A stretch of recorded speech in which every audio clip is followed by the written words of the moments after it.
pas suffisante, elle est nécessaire. Surtout, d'abord la fiabilité du Maroc, parce que ce n'est pas là que ça a commencé. Il faut chercher à connaître l'histoire du Maroc avec le Sahel. L'amour, la préoccupation que le Sahel a toujours constitué pour le Maroc, et c'est sans intérêt, c'est sans calcul. Et de l'autre côté, là vous avez des organisations internationales qui se comportent comme des gangsters, des hors-la-loi, qui ne respectent rien. Leurs propres lois, elles les font, mais elles ne les respectent pas. À la limite qu'on peut qualifier, avec leurs propres termes, des organisations voyous. Vous êtes obligé de chercher des partenaires auxquels vous devez faire confiance. Parce qu'en fait, les règles, on les établit pour les respecter. Mais le problème, c'est que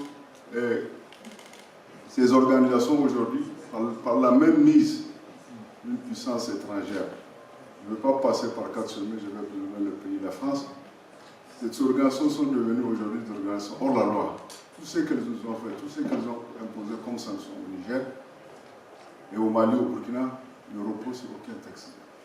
C'est juste du gangstérisme, du hors la loi. Donc quand vous avez un pays comme le Maroc qui a toujours su exprimer sa souveraineté, qui a toujours su exprimer son indépendance par rapport à ces puissances-là, vous êtes rassurés. C'est vous, le Maroc est un partenaire fiable. Le Maroc est un partenaire qui respecte notre dignité. Le Maroc est un partenaire qui respecte notre souveraineté et notre indépendance.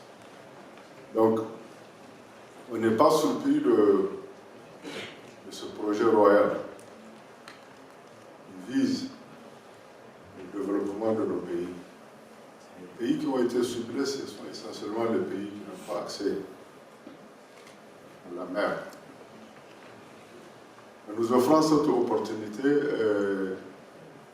non seulement nos pays auront désormais la possibilité de mettre leurs produits à la disposition du marché international à monde, mais effectivement aussi de pouvoir avoir à leur disposition des produits venant du marché international à monde, ce qui est extrêmement important. La seconde chose,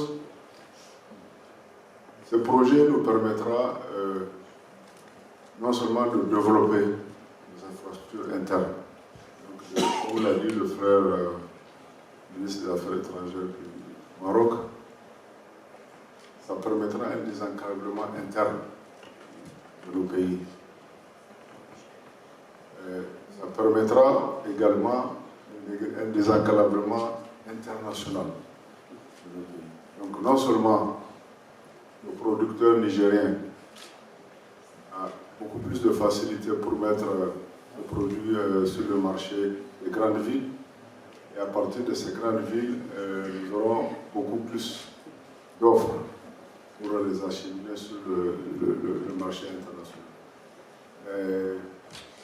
Et cette offre, s'agissant du Niger, arrive à un moment opportun. Au moment où le Niger, avec le problème que nous avons, celui de l'embargo, que nous impose la CEDEAO et l'UMOA, on s'est trouvé en tant que pays enclavé avec toutes les frontières fermées. Et nous avons eu le tort ou la faiblesse de n'avoir pas diversifié nos sources, nos partenaires en matière d'importation et d'exportation de facilités portuaires. Mais je pense que désormais c'est fait.